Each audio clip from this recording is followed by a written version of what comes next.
The day my wife stood on the courthouse steps popping a bottle of champagne to celebrate winning our divorce, she had no idea that in exactly 11 minutes, a car worth more than the house she had just fought so hard to keep would pull up to the curb, and that the man stepping out of it would be me. If you believe in kindness, in forgiveness, in second chances, and in the quiet kind of hope that shows up exactly when we think it's gone for good, I want to ask you before we go any further to like this video, leave a comment, share it with someone who needs a reminder that their story isn't over yet, and subscribe to our channel so you never miss another one of these journeys. Our community was built on stories just like this one, and every single one of you who joins in makes it a little stronger. Now let me take you back to where it all began. My name is Corbin Hale, and for 11 years I was married to a woman named Renata Voss, a name I still cannot say out loud without my chest tightening, even now, even after everything that has happened since. When people ask me how a marriage falls apart, I used to think there would be one clear answer, one betrayal, one unforgivable night. But the truth is messier than that. Our marriage did not collapse in a single moment. It eroded, the way a riverbank erodes, so slowly that you don't notice the ground disappearing beneath your feet until the day you look down and there is nothing left to stand on. When Renata and I met, I was 26 years old and working nights at a small automotive engineering shop outside of Portland, the kind of place with grease-stained concrete floors and a coffee machine that only worked if you hit it on the side. I loved cars the way some people love music, not for what they represented but for the poetry hidden inside their mechanics, the elegance of a well-designed engine, the quiet miracle of 100,000 tiny parts moving in perfect agreement to make something fly across the earth. Renata worked at a marketing firm downtown, sharp and quick and full of an energy that made rooms feel brighter when she walked into them. She used to tease me about my grease-stained hands and my old pickup truck, and I used to tell her that one day I would build something that mattered, something the world would remember. She would laugh and kiss my forehead and say she believed me, and for a long time, I believed she meant it. We married when I was 28.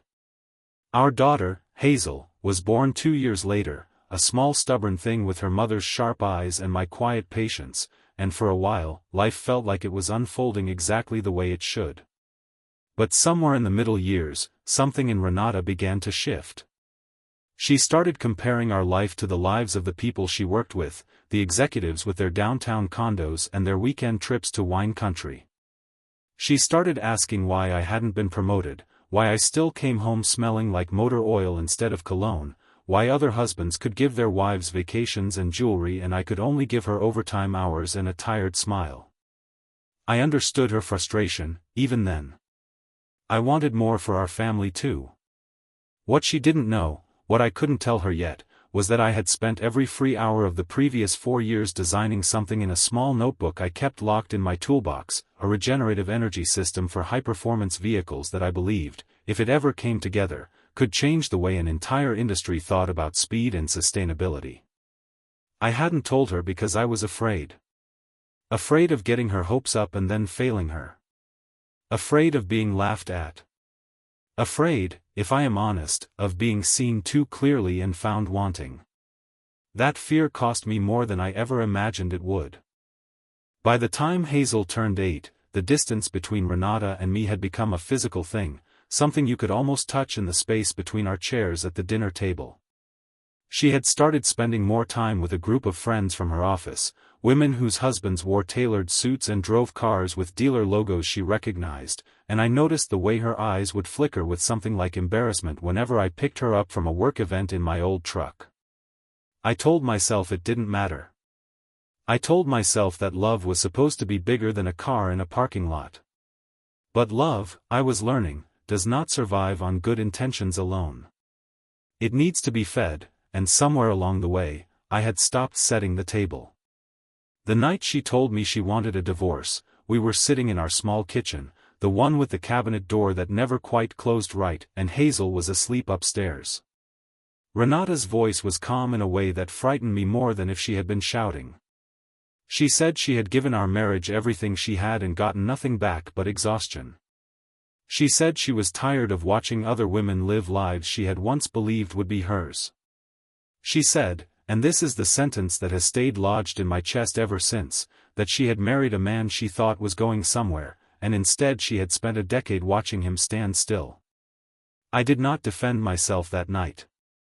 I did not tell her about the notebook in the toolbox, or the meetings I had quietly taken with an investor 2 months earlier, or the fact that a small but serious performance vehicle company called Valiant Motors had flown me out to their testing facility in Nevada to review my regenerative braking and energy recovery design, the one I had built in scraps of time after Hazel went to bed. I did not tell her because some wounded, stubborn part of me wanted her to leave believing what she believed. I wanted, God forgive me, to prove her wrong later rather than convince her right then. It was pride disguised as patience, and it was one of the great mistakes of my life, because a marriage cannot survive on a secret you are saving for a rainy day. It needs honesty in the sunlight, every single day, and I had failed to give her that. The months that followed the separation were some of the hardest of my life, not because of the paperwork or the lawyers, though there was plenty of both, but because of Hazel. She was 10 years old, caught between two people she loved, watching her mother pack boxes on one side of the house while her father slept on an air mattress in what used to be his home office. Renata moved into her sister's guest house across town, and every other weekend I would drive Hazel over in my old truck, and every time, I would catch the look on Renata's face when she saw the truck idling in the driveway, a mixture of pity and something harder to name, something like vindication, as though the truck itself were proof that she had been right about me all along. What Renata did not know, and what I still had not found the courage to tell her, was that during those same months, the deal with Valiant Motors had quietly closed. My regenerative recovery system, the thing I had built in stolen hours over 4 years, had been licensed for use across their entire upcoming line of performance vehicles, and the agreement included both a substantial upfront payment and an ongoing royalty on every unit sold. I remember sitting in the parking lot after signing the final documents, alone in my truck, staring at a number on a piece of paper that had more zeros in it than I had ever seen attached to my own name, and feeling not triumph, but grief. Because the one person I had wanted to share that moment with, the person I had built it for in the first place, was no longer someone I was allowed to call. I want to pause here and say something to anyone watching who has ever carried a secret they were saving for the right moment, a dream they were nursing quietly while the people around them doubted them out loud. There is a difference between humility and hiding. I told myself for years that I was being humble, that I didn't need to announce my ambitions, that the work would speak for itself eventually. But humility shares a table with the people it loves. Hiding sets a separate table in another room and calls it patience. I had confused the two, and by the time I understood the difference, the woman I had built that quiet dream for was already sitting across from a lawyer instead of across from me. The divorce proceedings dragged through the better part of a year. Renata's lawyer, a sharp, capable woman named Delphine Osei, painted a picture of me as a man who had underprovided for his family for over a decade, a man of limited means and limited ambition, and frankly, based on the financial records they had access to at the time, that picture was not entirely unfair. My salary from the small engineering shop was modest. My truck was 13 years old. My name did not yet appear on the Valiant Motors agreement in any public filing, because the deal had been structured, at my request, to close quietly while the vehicles were still in pre-production, with a non-disclosure clause protecting the technology until the launch. I had not lied under oath. I had simply not yet been asked the right question, and my own attorney, a tired but decent man named Walter Pretty, kept urging me to disclose the asset proactively, to bring it into the settlement conversation before it became a bombshell instead of a fact. But some wounded part of me kept delaying, kept telling him to wait, kept telling myself I would explain everything when the time was right, without ever quite deciding when that time would be. Renata, for her part, seemed to grow more confident as the case progressed, and I understood why. From where she stood, she was watching a struggling, unremarkable man finally being held accountable for years of what she believed was quiet underachievement. She began telling friends, and eventually told me directly in one particularly bitter exchange in the courthouse hallway, that she was finally going to get what she deserved after 11 years of settling for less. She said the house would be hers, the support payments would be generous, and that I would finally understand what it felt like to lose something you thought you were entitled to keep. I remember standing in that hallway, watching her eyes flash with something that looked almost like joy, and feeling a strange, aching tenderness underneath my hurt, because I could still see the 24-year-old woman who used to laugh at my grease-stained hands and tell me she believed in me. I wondered where that woman had gone, and whether some version of her still existed underneath all this armor, waiting to be reached. 2 weeks before the final hearing, everything changed, though not in the way courtroom dramas usually show it. There was no single dramatic reveal, no gasp in a crowded room. It happened quietly, in an email from Valiant Motors' legal department, informing me that the press embargo on our partnership was lifting the following month to coincide with the public unveiling of their new flagship model, a vehicle that would carry my energy recovery system as its central innovation, and that as part of the unveiling, the company wanted to formally credit me as co-designer of the technology, publicly, with my name attached. They asked if I would be willing to attend the unveiling event and, separately, whether I would accept the use of one of the early production vehicles for a short period as a courtesy, both for feedback purposes and as a professional courtesy extended to key partners. I sat with that email for a long time before responding, because I understood, reading it, that the version of my life Renata believed she was walking away from no longer existed, and possibly never would again. I told Walter everything the next morning. He was quiet for a long moment, and then he said something I have never forgotten. He said that money changes what a settlement looks like on paper, but it does not change what already happened between two people, and that if I wanted this revelation to be about healing instead of humiliation, I needed to decide right then, before anyone else knew, what kind of man I wanted to be on the other side of it. I told him I didn't know yet. He said that was, at least, an honest place to start. The final hearing was scheduled for a Thursday morning in late September, one of those clean, bright late summer days where the light falls gold and generous across everything it touches, the kind of day that makes you believe, despite all evidence to the contrary, that things might still turn out all right. Hazel was staying with Renata's sister that week, and I remember driving to the courthouse alone, my hand steady on the wheel of my old truck, one final time, because the courtesy vehicle from Valiant Motors was not scheduled to be delivered to me until later that afternoon, timed, coincidentally, almost exactly to the hour the hearing would conclude. Inside the courtroom, Judge Marguerite Coyne read through the settlement terms with the practiced, unhurried cadence of someone who had done this 1,000 times before and would do it 1,000 times again. Renata sat beside Delphine Osei, wearing a soft green dress I remembered from an anniversary dinner years earlier, her posture straight and certain, the posture of someone who already knew how the story ended. I sat beside Walter, who kept glancing at me with an expression I couldn't quite read, somewhere between concern and quiet anticipation. The terms, as read, were largely what Renata had expected based on the financial disclosures on record at the time of filing, disclosures that had not yet reflected the Valiant agreement, since it had legally closed only weeks earlier and fell, procedurally, into a gray area Walter was still navigating with the court. The house would go to her. A support arrangement was set based on my prior income. When the judge finished reading and asked if both parties understood and accepted the terms as stated, Renata answered with a clear, almost bright yes, and I watched something in her shoulders loosen, the particular relief of a person who believes they have finally won. Outside the courthouse, on the wide stone steps beneath a row of old maple trees just beginning to turn at their edges, Renata's sister and 2 of her friends from the office were waiting with an actual bottle of champagne, the kind of gesture that told me this moment had been planned for weeks, maybe longer. I stood a short distance away, near the low stone wall by the parking area, ostensibly waiting for Walter to finish a call, but really just watching, the way you watch a scene from your own life as though it belongs to someone else. Renata's laughter carried across the plaza, bright and unguarded, and I heard her say, loud enough for me and half the courthouse steps to hear, that she had finally gotten free of a marriage that had been holding her back for over a decade, that she was finally going to have the life she deserved, that some people simply never grow, never become more than what they started as, and that she refused to spend one more year of her life waiting for a man to catch up to her. Her friends laughed. The champagne cork popped into the September air.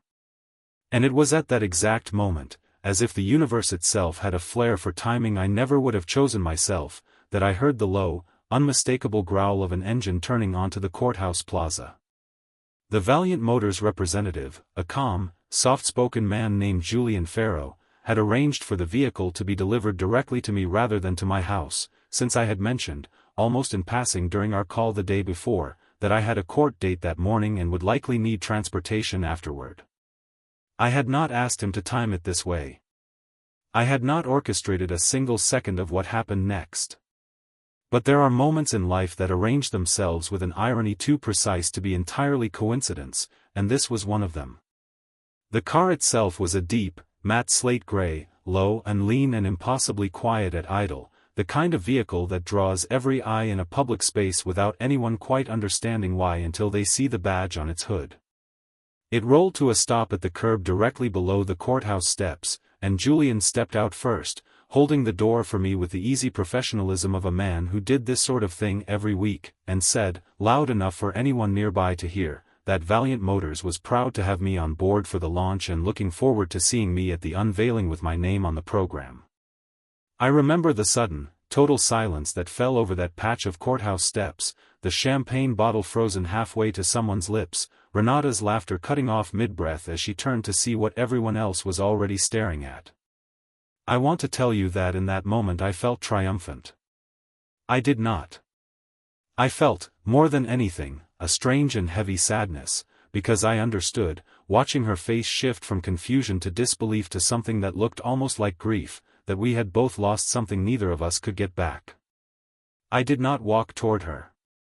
I did not gloat, and I want to be honest and tell you that some small, wounded part of me wanted to let her stand there and feel exactly what I had felt in that courthouse hallway 2 weeks earlier when she told me I would finally understand what it meant to lose something I thought I deserved.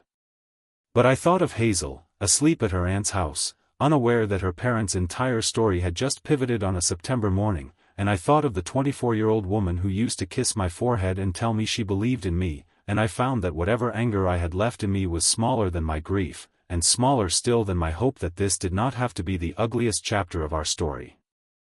I walked over to where Renata stood, her champagne glass now lowered, her sister and friends suddenly very interested in their phones, and I asked if we could speak privately for a moment. She followed me, silent, to the shade of the maple trees at the edge of the plaza, and for a long moment neither of us said anything at all. I was the one who finally spoke, and I told her the truth, all of it, without excuse and without softening. I told her about the notebook in the toolbox, the 4 years of stolen hours after Hazel went to sleep, the meetings I had taken in secret, the deal that had closed while our marriage was ending, the fear that had kept me quiet when I should have been honest. I told her I understood if she never forgave me for the silence, because I had come to understand, too late, that the silence itself had been its own kind of betrayal, a quieter one than infidelity but no less corrosive, because it had denied her the chance to know the truth of the man she was married to and to decide, with full information, whether that truth was still someone she wanted to build a life with. Renata did not respond right away. She looked past me, toward the car idling at the curb, and then back at me, and when she finally spoke, her voice had none of the brightness it had carried on the courthouse steps 10 minutes earlier. She asked me, very quietly, why I hadn't told her. Not accusingly, not the way she might have asked it a year earlier, but with something that sounded almost like genuine bewilderment, the question of a person trying to understand a wound rather than reopen it. I told her the truest thing I had, which was that I had been so afraid of disappointing her again that I had convinced myself waiting was kindness, when really it had just been fear wearing kindness as a disguise. I told her I was sorry, not for the years I had spent quiet and unremarkable, because those years had been honest ones, but for the years after, when I had a truth that belonged to both of us and I had kept it to myself like something I owned rather than something we shared. She was quiet for a long time after that. I did not fill the silence, because I had learned, somewhere in the wreckage of the last year, that some silences need to be respected rather than rescued. When she finally spoke again, she told me that she had spent the last year believing a story about who I was and who she deserved to be married to, and that story had made it easier to leave, because it made her the wronged party in a simple, clean way, and now that story was cracking apart in front of her, and she didn't know yet what to feel underneath it. She told me she was not sorry the marriage had ended, because the unhappiness she had described in our kitchen that night had been real, secret or no secret, car or no car. But she said she was sorry for the things she had said on the courthouse steps, and sorrier still that she had said them within earshot of people who would now carry a very different memory of that morning than the one she had intended to give them. I have thought about that conversation many times since, and what strikes me most, looking back, is that neither of us tried to undo the divorce that day. I think we both understood, standing beneath those maple trees, that the marriage had ended for reasons that ran deeper than money and deeper than pride, that we had simply grown into two people who wanted different shapes of life and had stopped being honest with each other long before either of us stopped loving each other. But something else happened in that conversation too, something I did not expect. We began, for the first time in over a year, to see each other again, not as opponents across a courtroom or wounds inflicted on each other, but as two flawed, frightened people who had once chosen each other and had let fear and pride slowly unravel what they built. That recognition did not erase what had happened. But it made room for something neither of us had thought possible 2 weeks earlier, which was the beginning of forgiveness. In the weeks that followed, Walter renegotiated the settlement in good faith, and I want to be clear here, because this part matters more than the car ever did. I did not fight to take back what the court had already granted her. The house stayed hers, because Hazel needed stability and that house was the only home she had ever known. But I did increase the support arrangement voluntarily, beyond what any court would have required, not as a guilt payment, but because I finally had the means to make sure my daughter never again had to watch her mother stretch a grocery budget thin at the end of the month, and because some part of healing, I have learned, is choosing generosity even when generosity is no longer legally owed to anyone. Renata, for her part, refused the first version of the offer, telling me she did not want charity dressed up as an apology. It took several long conversations, most of them over coffee in the kind of neutral, quiet cafes people choose when they are trying to be careful with each other, before she finally accepted an arrangement she felt she could hold without feeling smaller for having taken it. The car itself, oddly enough, became a small, strange bridge between us rather than the wall I once feared it might be. Hazel, when she finally saw it parked in my driveway a few days later, did not care in the slightest about its badge or its price. She cared that her father let her sit in the driver's seat and pretend to steer while the engine was off, that he told her, seriously and without irony, that the machine underneath the hood existed because he had spent years believing in something even when no one else did, and that he hoped she would remember that belief mattered more than proof, especially in the years before the proof arrived. She asked me, with the blunt honesty only a 10-year-old can manage, whether the car meant Mom and I were going to get back together. I told her the truth, which was that I didn't know, but that whatever happened, her mother and I both loved her more than we had ever loved being right about each other, and that we were going to try, very hard, to make sure she never had to choose a side again. I did not attend the Valiant Motors unveiling alone. Hazel came with me, standing beside me in a small blazer she had insisted on picking out herself, beaming with a pride that had nothing to do with wealth and everything to do with watching her father's name appear on a screen in front of a room full of strangers who had once been, in some abstract sense, the very people Renata had compared me to unfavorably for years. Renata did not attend, and I did not expect her to, but she called Hazel that evening to ask how it went, and Hazel told her everything in the breathless, overlapping way children tell stories, and I could hear, faintly, through the receiver, something in Renata's voice that sounded like she was genuinely glad, not for what it meant about status or money, but for what it meant about her daughter's joy. Over the following months, something slow and unglamorous and, I think, ultimately more meaningful than any courthouse reveal began to take shape between Renata and me. We were not reconciling in any romantic sense, not at first, and I want to be honest with you about that because I don't think every story like this needs to end in remarriage to be a story about love. What we were doing was harder and, in its own way, more important. We were learning to co-parent Hazel with honesty instead of resentment. We were learning to speak to each other without the old scripts of blame we had both memorized so well during the worst year of our marriage. Renata went back to school part-time, something she had wanted to do for years but had always set aside for the sake of the household budget, and I found myself, for the first time in a long while, genuinely proud of her in a way that had nothing to do with what I could offer her and everything to do with who she was becoming on her own. There was one afternoon, almost a year after the divorce was finalized, that I think of as the true ending of this story, more than the moment the car pulled up to the courthouse steps. It was a Saturday in early June, warm and unhurried, and Hazel had a school event, one of those small community fairs where children sell lemonade and homemade crafts to raise money for a class trip. Renata and I both showed up separately, as we always did now, careful and respectful of the space between us, and we ended up standing together near Hazel's table while she proudly explained her pricing structure to a bemused neighbor. At some point, without either of us planning it, Renata turned to me and said, quietly, that she had been thinking a lot about that morning on the courthouse steps, and that she owed me an apology she hadn't been ready to give a year earlier. She said she understood now that her anger that day had never really been about the car, or the money, or even, entirely, about me. It had been about a decade of feeling invisible, of measuring her worth against other people's lives, and that she had let that fear turn into cruelty in a moment when cruelty felt, briefly, like power. She told me she was sorry for the things she said within earshot of half the courthouse steps, sorry for wanting me to feel small the way she had felt small, and that she hoped, in time, I could forgive her the way I had asked her to forgive me. I did not need time. I told her, standing there in the June sunlight with our daughter's lemonade stand crooked and cheerful beside us, that I had forgiven her the moment I understood how much of my own silence had shaped her anger in the first place, that hurt people do not appear out of nowhere, that we had both, in our own ways, failed each other long before either of us stood in a courtroom or on a set of stone steps. I told her that forgiveness, real forgiveness, was not about deciding someone had done nothing wrong. It was about deciding that the wrong they did was not going to be the last word in the story you told about them, or about yourself. We are not remarried, Renata and I don't know if we ever will be, and I have learned that a story doesn't need that particular ending to be a true one.